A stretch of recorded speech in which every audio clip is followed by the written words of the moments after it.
Hi folks, welcome to my Retro Journal. Today, in exploring the Brother EP-22, I'm going to be hooking it up to my QL. You can see sort of at the top here that I ended up hooking the thermal paper to it, and I did a trial print for that, and I'll show you what that looks like.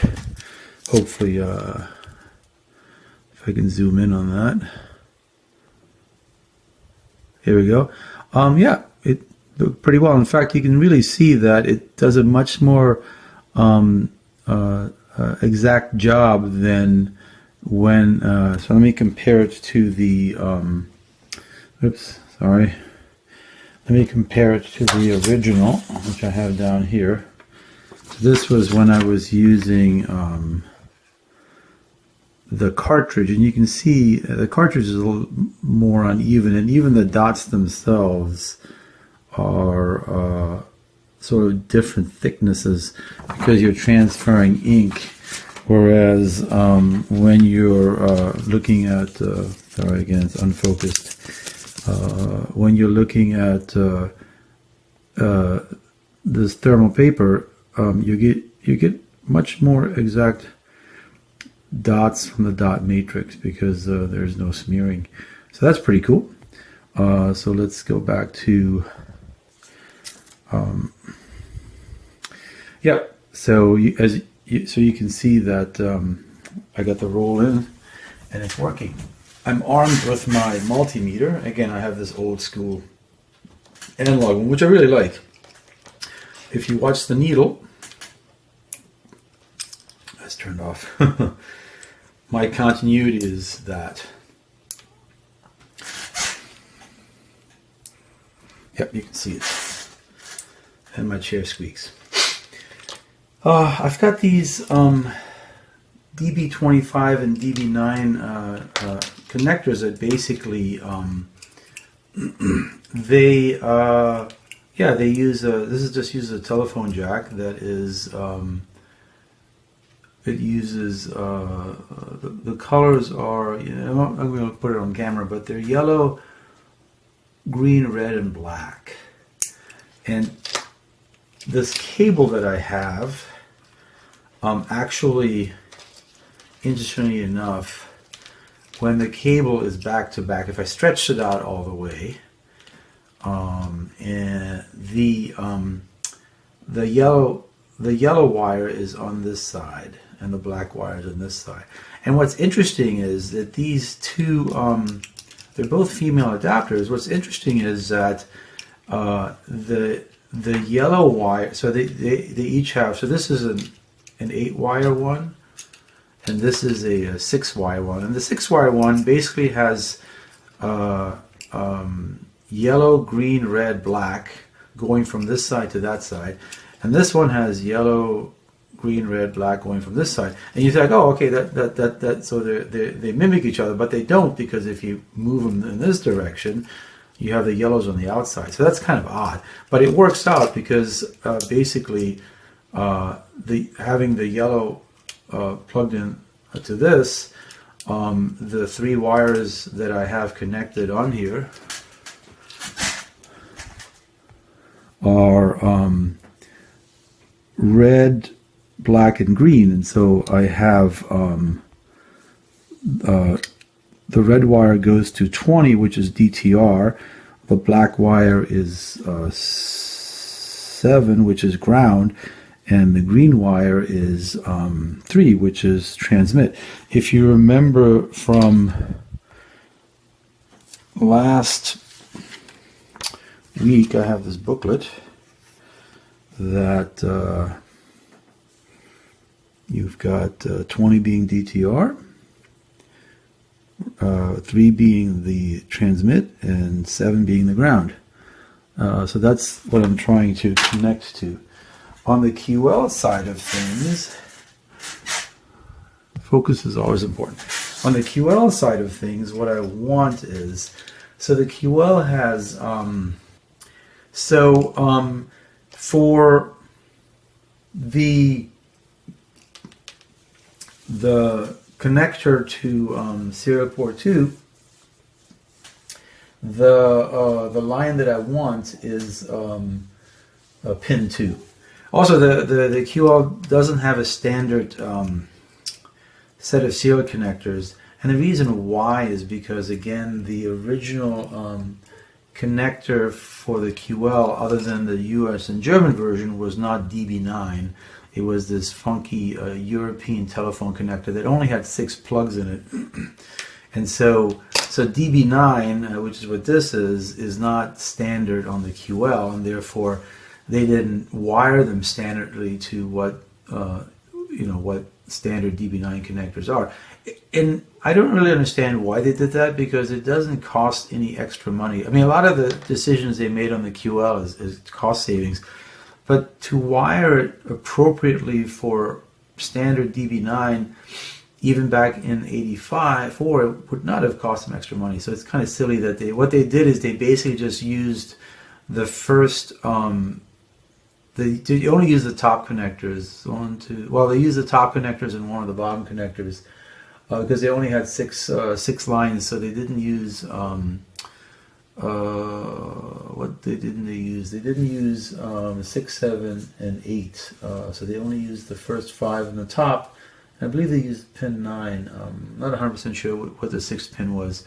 But yeah, so they just sort of ignored the standard pin layout of serial ports for DB9 back in the day. But again, it's easy enough to rewire them. As long as you follow the diagram. So in the QL, again, I want pin 2 for serial port 2. Pin 2 is what I want to transmit. And that is going to go to pin 3 on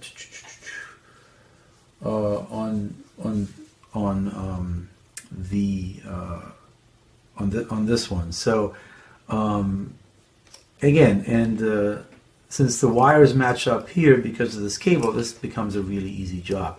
And so ground is going to be on the QL. Ground is pin 1, which is what my black wire is. So I want to find pin 1 on the on this beast, which is right on the outside here. So pin 1 goes right in here, and it just kind of snaps in. It's really nice and easy. You can pull them out too if you screw up. And so I want, I think I said that red was pin 20 DTR, which on the QL is pin number 4. So I want DTR, which is red, to be pin number 4, which is, yeah, it's that one. So that's the data terminal ready signal. Now, if it doesn't work, I can pull it out. Now, what I'm not 100% sure is it could be that pin 5 CTS should be going to DTR, but I'm going to try just to map, since it is set up for a printer, and it's been a long time since I created a cable. So I'll try this first. If not, I'll pull it out and start again. And then finally, the green wire is, oh, right, so that's the send signal, so that is 3. So green is going to have to go to 3, right? So did I just screw that up? No, 4 is DTR and 3, 2. So this should be 2, all right. So let's hope that this all was done as I did it properly. All right. And I'm actually not, in either case here, you should probably cover these wires up with something, but I'm using a cable of 4, and the only one that's not connected is yellow. So if yellow touches any of these, the other pins aren't being touched. So I can actually just jam this in there and not worry about that. And the same goes with, and then just kind of fold this in here and kind of jam it in there. And let's see what this gives me. There we go. And then the same goes for this. I can just kind of curl these wires up in here and just jam them in there. So this one only has 6, the other one had 8, which means it only has 3 extra wires. I can just push them on in here, there's enough room, and then close this up and just kind of snap this in there.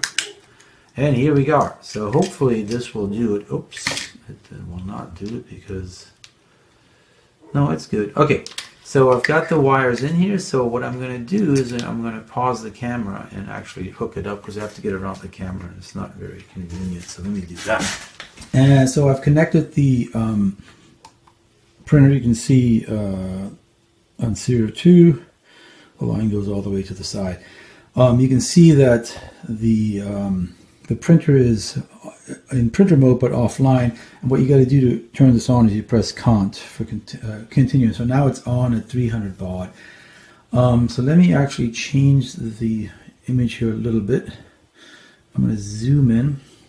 Yeah, it's almost where I want it. So the other thing I did as I was connecting it is I did a little bit of reading, and I convinced myself that looking back at this document right here, that I had the DTR signal, which I put on the pin 4.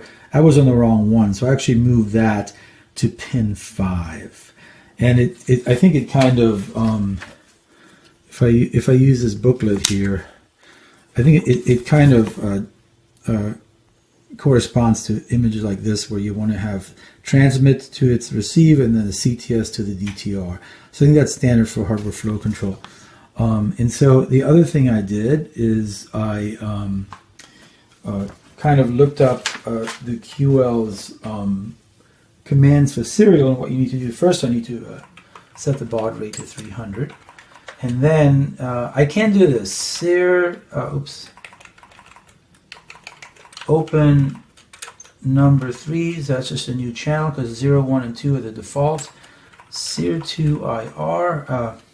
So R is raw, but you can also have C, which will map ASCII 10 to ASCII 13.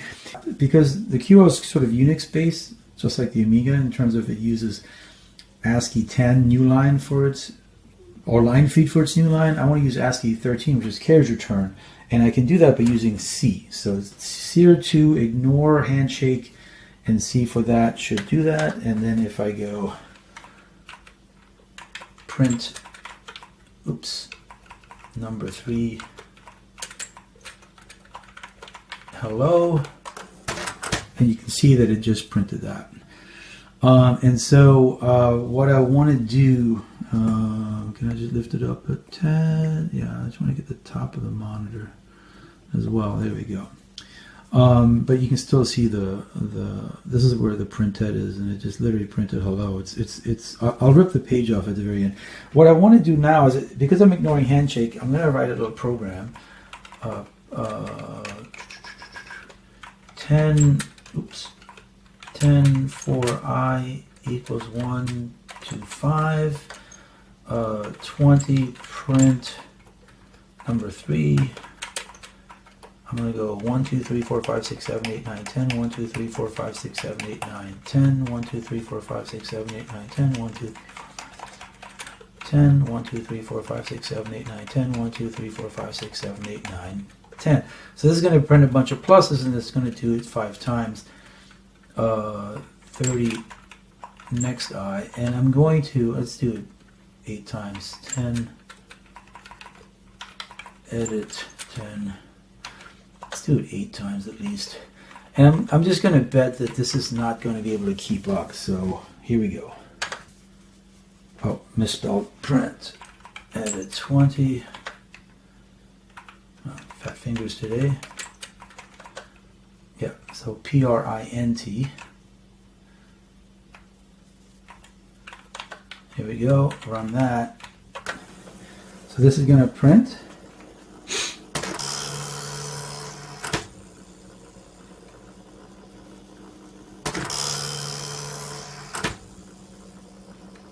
So this has a 78, yeah, so you can see now what it did is it actually, so it's basically its 78 byte buffer filled up, and because of a lack of handshaking, it was not able to keep up. So if I stop this and move this up, you should be able to see on here, oops, let's move this up some more, that it did not print this thing properly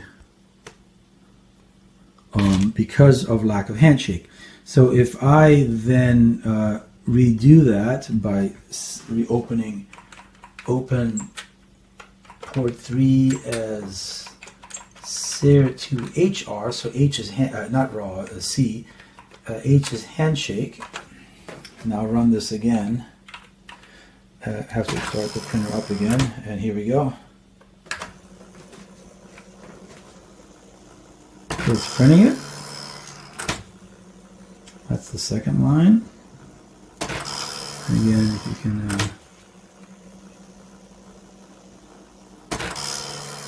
and you can see now it's actually keeping up. And that's what the handshake's all about. You want to be able to the printer is basically telling the QL, hey, I need a little bit of time, please stop sending. And so the QL serial port will say, no problem, I'll stop sending. And here you can see that it did it properly. So that's the proper thing, the H for handshake, and then C for that. Okay, so we're able to print. That's pretty cool. And you can see if I move this up now, that I hope you can see that I printed that nice grid the way I wanted to. So that's great. So the last thing I wanted to do was I'm going to go into ICE, and I'm going to I want to use Quill, my word processor, 2, 3, 4, 5.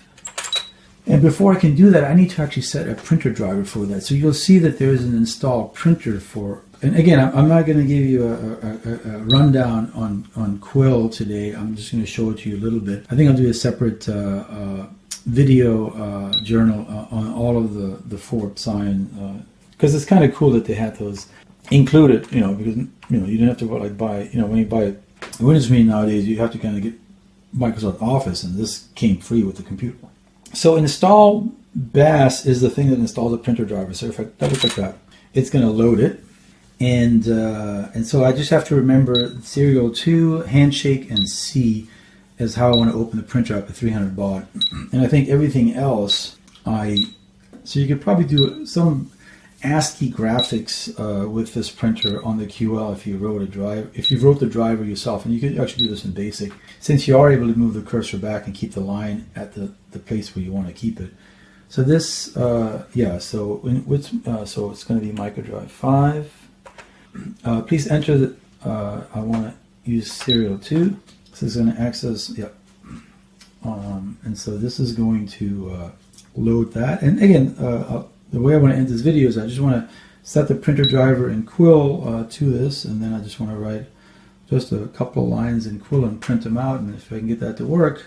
And I haven't tried this yet, so we'll see how it goes, but so far so good. Again, this QL has a pretty standard serial port, so it's, here we go. So what I want to do, and I did poke around with this, so I'm not just doing this blind, I want to copy default. So I want to do F1, okay, and I'm going to change the driver name to brother EP-22. Port is going to be, and here I just say, it's not letting me add to it, so that's lines per pages, character lines is fine. It's not letting me, so this I want to bring down to 300. Parity is none, but it's not letting me, I was hoping that I could do more than that and just set the handshake, but this is not going to let me do handshaking, I guess. So now I can install that. So F5, yep, and I want to installing printer brother EP-22. Yeah, unfortunately it's taking a while to save the large, because I had all those printer drivers configured in there. But as soon as it finishes, I'm going to escape. There's nothing else to set. Most recently installed, yeah, so I'm going to escape, which quits it. Go back to super basic, or ice. Oh, so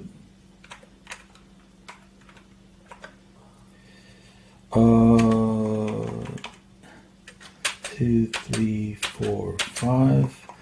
And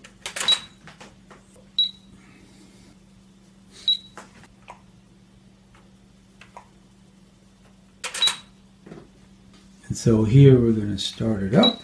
And yeah, the nice thing is that the Sign did a nice job on this, and so the US version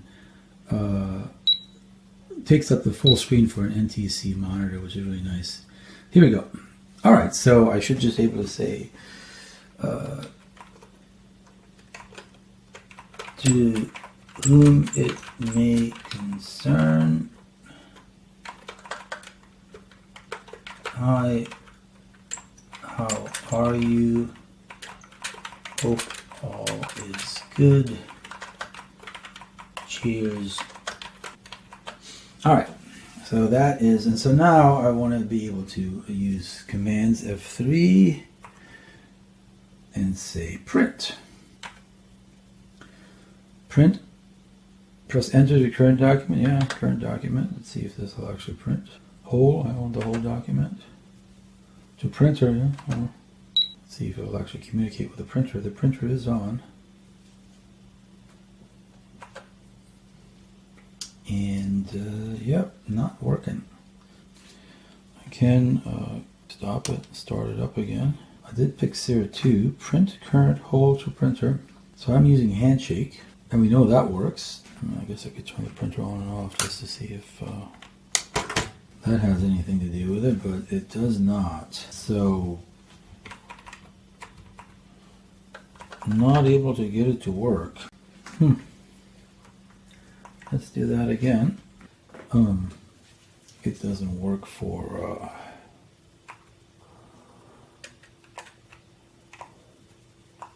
all right, so this is going to be the last try, and then we'll wrap it up. 3, 4, 5. I'll have to poke around in the future again. Like I said, I haven't gotten this to work with Quill, but I did get it to work with IBM ThinkPad, and I think I was running Microsoft in terms of running the printer. So there's nothing else. There's just the configuration is for Quill, but that's really only what drives it uses for data and help, and that's already been set to MDV5 and MDV3. So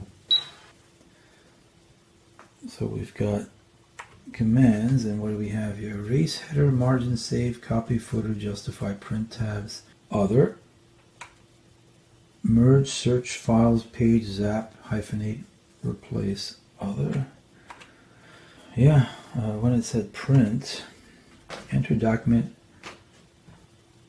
What if I just say hello here? F3 print. Enter the for current document. Type the file name. So current document, the whole document. Press enter to print for the printer, or type the file name and enter. Oh, interesting. So I could say, I wonder if I said ser 2h. So I figured it out. It turns out that I sort of gave up, and I was kind of trying to clean things up. And remember, I tried ser 2h as an option, and it saved it as a file. And so I was like, oh, it must have saved it on the default drive. Well, I had set up Quill to use MDV5 for all of its directories except for its data directory, which was supposed to be MDV3. Searched in MDV3, couldn't find the SEER file, so I went through MDVs 3, 4, 5, 6, 7, and 8, and I found it on MDV6. So it was just a default directory setting problem where it wasn't hitting the brother EP-22 data file, and kind of sad that you can't actually check which printer driver you've got currently going. I was looking and there doesn't seem to be anything for that. So I copied the printer dat driver file to MDV6, and so let's give it a try. I'm going to hit F3 for print. I'm going to say print, current, whole, and to printer. So let's cross your fingers. Here we go. And it is printing. Look at that.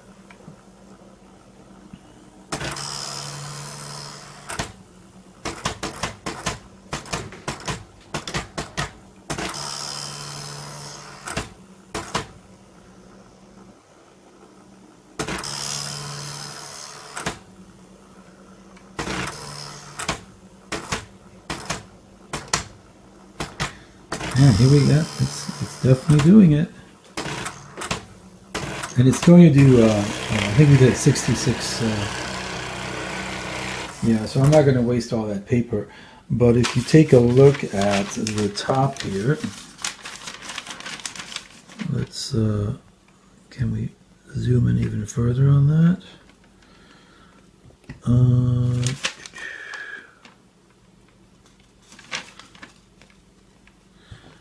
Move the camera ever so slightly and zoom in on that, and so there it is. I was able to print. I didn't try anything fancy, but it was able to yeah, do the whole thing. Didn't miss anything. Looks like it got so it looks like it's doing flow control, because I was able to keep up with, I tried to do a long letter as possible. So yeah, that's pretty good. So going back to, that's going back to, I guess we kind of, well, we can kind of zoom up now by doing this. So yeah, I was able to get my word processor Quill to print on that. It was just a misconfiguration on default directory, so it must be looking for its help as well as its printer driver directory in MDV6, so I have to figure out how to change it. There's a configure program I can use. But I was able to get this little printer now to also print on using my word processor. So yeah, it's a cool little printer.